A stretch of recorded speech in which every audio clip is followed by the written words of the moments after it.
All right, guys, we're about to walk into the main residence here. It's part of the 12,000 square foot building we were talking about earlier. It's 4,800 feet here. I'm here with Brad Shackleton, the owner, has built it.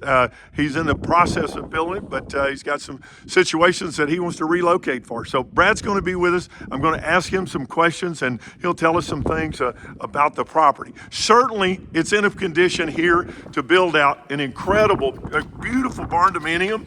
As you see going in here, and we'll walk through the entire thing, but the kitchen is really fabulous. Done a lot of custom work in here. So Brad, tell me, as we come in here, how many AC units do we have in the 4,800 square feet here? As of right now, it is set up to have a 5-ton unit for the living room, kitchen, and dining area, and it's set up to have mini splits for each of the bedrooms separately. Okay, so mini splits for the bedroom. Okay, so I know we've got a drawing over there for the floor plan, but how large is this main room? This room here is about 2,600 square feet. 2,600 square feet for the floor space for the main room. So obviously you'll see here, obviously the big fireplace, there's a bar over there in the corner, but realize this is just mudded in, and you can see the big fan up there. So you are ready to go to do anything that you want to build here and make it your own. Lots of windows, lots of space. Okay, so we're going to leave this room and we're going to the master. Isn't that right, Brad? Correct. Okay, so this is going to be the master bedroom. So as you look in here, again, you've got an outside door. The front 4,800 square feet of this 12,000 square foot building has an overhang on each side. Part of it you can use it as an outdoor kitchen if you choose to, but it's got an entrance or an exit here for the bedroom. Okay, so you'll see a big closet space, big walk-in closet. This is still part of the master. Again, long ways to go. The bad news, good news is you can make it your own. There we go. That's obviously the shower. Making progress there. And this will be for the water closet here. Yeah, all right, there we go. And then this will be, I suppose, just vanity and everything out here, right? That's correct. Okay. All right, so 12-foot ceilings. 12-foot ceilings, very important. Yeah, wow, that is super. This master bedroom is 14 by 24. 14 by 24 is the master bedroom, huge space. All right, so we're back out in the main room, and we're going to go here down the hallway. So this is set up for a 5-ton unit, and the individual bedrooms kind of are designed for master split. Now we'll look at this later. We're not going to look at it right now, but this comes down and is a stairway to a second floor that can be used for anything from. You can put more bedrooms up there. You can put you can put an AV room, you can put a craft room, and there's room for some of all of it. Okay, on the right. Pantry. All right. Farther down is the laundry next. Okay, laundry is here. Okay. All stubbed in, ready to hook up. Stubbed in and ready to hook up. All right. And this is a back door going outside. And another bathroom. Oh, and a bathroom here. Okay. Everything is here. Just needs to be put in place. Okay. All right. Everything's here, needs to be put in place. And realize how this connects. This connects back to the kitchen and the main room. Okay. So now then, we're going down the hallway. Got a mechanical room on the left. Mechanical room here. Tankless hot water heater. That's all ready to go. All the light fixtures for the entire house are sitting right here. Okay. All right. Every bedroom, hallways, bathrooms, everything's here. Everything is here. Okay. The first room is a guest bedroom. It is 14 by 20. 14 by 20 guest bedroom. Walk-in closets. Walk-in closets here. And every single bedroom has a walk-in closet. Every single bedroom, it says, has a walk-in closet. I'm not sure how much you're hearing of him. Apologize for repeating, but it'll save you some time when you come out and look. Hall bathroom. Hall bathroom that is independent. It's not connected to the bedrooms, but certainly accessible by the other by the bedrooms down the hallway here. All the vanities are here. The stools here. Even the fixtures for the showers are here. Okay. Second bedroom for down the hall. Gosh, these are big rooms. How tall is the ceiling They're here? just over 8 foot. They're like 8 foot 4 inches. Okay, all right. And so, once again, big walk-in closet. Another walk-in closet. The beams are meant to be boxed in with cedar. Look here at these beams, yeah. Those are 12-inch beams. 12-inch steel No, beams. sorry, 14-inch beams. 14, okay. I mean, this building is incredible. 12,000 square feet total, 4,800 for this portion, and I'll show you the balance here in a minute. This room here was initially a library and was turned into a bedroom per request of another individual. Another walk-in closet, another large bedroom. It is the smallest of all the bedrooms, but is actually still a very big bedroom. It is, yeah, it is very big. So this was the library, and the room next door was the gun room, or the safe room. Yeah. Okay? The vault door is still on premise. Okay. And goes with the property. Okay, so there's a metal vault door that can go in here on this frame. Goes with the property. You can reseal that window. Yep. And This room is not only fireproof, but it is also secured with 1/4-inch steel plate all the way around, top and bottom.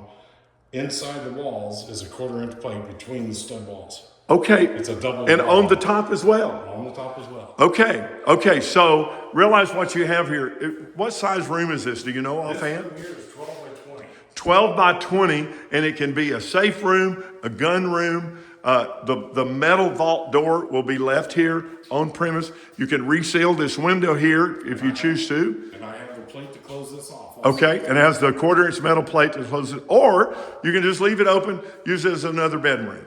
But just incredibly big space here. All right, so we're going to go back down the hallway, and we're going to drop the staircase and go upstairs. Okay.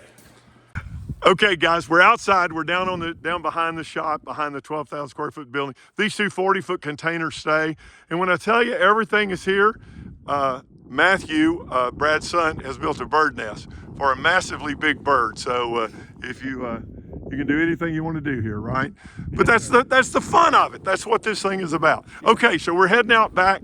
He calls this the pig barn. When I was here before, there was a Wagyu bull in here, but it's got water to it, right? Yeah, water, electric, lighting is here. I have a heifer in the corral. But now you're taking the beef with you, right? That's correct. I'm amazed at some of the prices that Brad's told me that this Wagyu cattle bring. Okay, Brad, tell me about this. Obviously, everything's on well and septic, but now the house has got city water. The house does have sun water. It is it's a co-op, and the house is hooked up. The city water runs all the way down here. I'll show you where it's hooked Okay, up. so the city water comes through here. Okay, but this is a well. This is our well house. Okay. It is all solar set up, and it has a solar lift pump and a solar pressure pump. The lift goes into the tank, and the tank runs back into the building with a pressure pump that can feed the entire property. Okay, cool. Okay. All right. And the city water comes all the way down to this switch box right here. Okay. It All right. runs all the way down from the barn right down to the switch box, and it runs right through here, and it can run the city water. City water can run the entire place, or the well can run the entire place. I made it where we could go either way. That way, if there's a problem with city water, make a switch, Or if and we're there's a up and problem, going. or if there's a problem with the well. Okay, I want you to look at this because you can kind of see the rolling terrain here, and we're back against this brush country, and very, very significant if you're a deer hunter. This is beautiful terrain out here. Okay, we're going to turn and walk down the lane here back towards the pasture. I don't know if we'll make it all the way back, but this is a good-looking part of the ranch here. Beautiful brush. Lots of deer tracks, lots of deer traffic. There's one of the boys that not going to stay here. Yeah, she goes to the market tomorrow. Oh, really? So, okay, all right. So we'll have steak soon. Okay, so again, look at the brush. This is all low fence, and Go through. okay, there we go. That's significant. You have much hog traffic out here at all? Yes, we do. Do you really? On this side of the fence. Huh? On the right-hand side, you've got hogs. Yes, sir. Because on the left-hand side is our space where the house sits, and it's the area where we know we don't have to worry about pigs getting in there and tearing stuff up. Okay. That's why we put this fence up. There's a water line that runs down this lane from the pig barn down to this first trough. Has shut-offs and everything for it, and self-filling. We put that out here mainly because my wife really loves to feed deer, and she really likes to make sure deer have water. So we have a fill up here, and there's a water line that runs straight out into the woods, way out there, about 300 yards. Really? And there's Okay. there's a spigot out there also.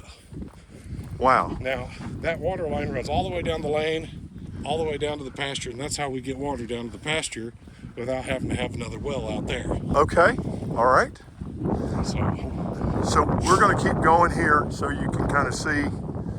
We'll walk all the way down to the pasture, but look at the brush country here.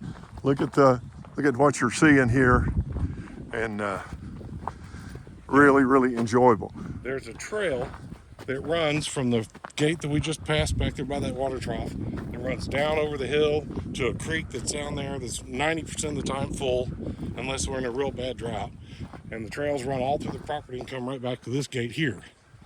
So it's basically just a giant horseshoe shape that you can walk, ride a four-wheeler, drive your pickup truck through, whatever makes you happy.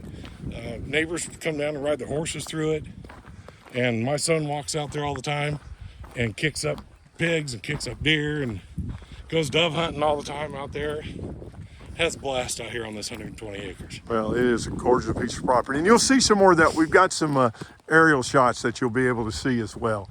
Okay, so we're coming up on the pasture here on the other side of this gate. Yeah, this is the western half of the property out here. Okay. The edge of it. All right, so basically, my gosh, look at all the dove. Yes, there are dove coming Wow. out for years out here. Wow. They love the wheat bales that my son and I put out for the cows. They come out here and collect all the wheat seeds. The berries. That's we may need to go back after some bullets here in a minute. Okay, so so 117 acres plus some, about a 50-acre pasture, Yeah. about 50 acres of brush, and 17 acres of house. and 17 acres of house and property. Okay, so this is your. This is a little catch pen that we put out here. Since we are very hands-on with our cows, we bring them up every single day, and at night they stay in here. It keeps the pigs away from away from their bale, keeps them from making a mess in here, and it protects the calves from the coyotes at night while they were still small. Okay, now the property line goes all the way to those trees over there. Correct. That is our west property line there. Okay. And then it runs from where you can see about another 100 yards to the north and meets up to a corner post up there, and then it runs east all the way to our east corner. Okay. But there's solar lights here, water just right here to your left. At the trough to your left, there's water. Now that's the county road that we're looking at out there. That is 444 where Okay. the High Line poles are, and that tree line is. Okay. That is County Line 440, County Road 444. That is our south property line. Our property is basically just a nice square. And you've got County Road on 444 sides, and then 407 and then on our 407 of the east side. Correct. All right. Well, I'll let you know how the beef tastes, maybe.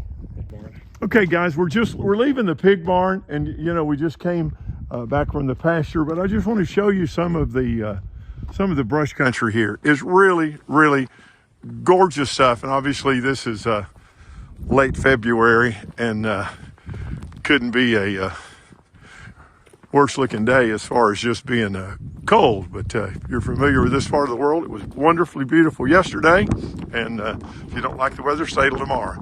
Okay, look down through here. Now, Brad, tell me just a little bit of the history. This was owned by the Wyndham people? This farm is the original homestead for the Wyndham Hotel family. The original hotel home was right down ahead of you here. This is what we call the Homestead Road. It goes down to where the old homestead was. It burnt down in the 90s after the last remaining family member that lived from here passed away. House burned down. We've cleaned up 99% of the stuff that was all down there, and then we've got it separated into piles and stuff like that, so it's nice and neat and kind of tidy. It still needs a little TLC, and we're working on that. But this family has owned this property since before 1900. Really? They've been on this farm since the 1800s. Oh, wow. Wow. This farm is USDA on the list. It is tax exempt for agricultural, and it's number 11 or 13 in the USDA book for this county. It's been here a very, very long time. Okay, now realize we've just made the circle here, so we're coming back around by the side of the shop and the breezeway and the house, and so but great history on the land. Very interesting on this and play on it. Again, we're 28 miles from Abilene, about 80 miles from Big Springs, another 40 miles on over to Midland. 5 miles off the interstate. Yeah, 5 miles off the interstate, which is really exciting because it's accessible without having to drive down a ridiculous road. So and it's a straight shot from the interstate to here. Run right off the interstate, off the exit, and straight up the hill, right to the end of the driveway. Okay, so we're going to go down to the front gate, and let me show you. They have done a magnificent, beautiful front gate, and we'll talk from there.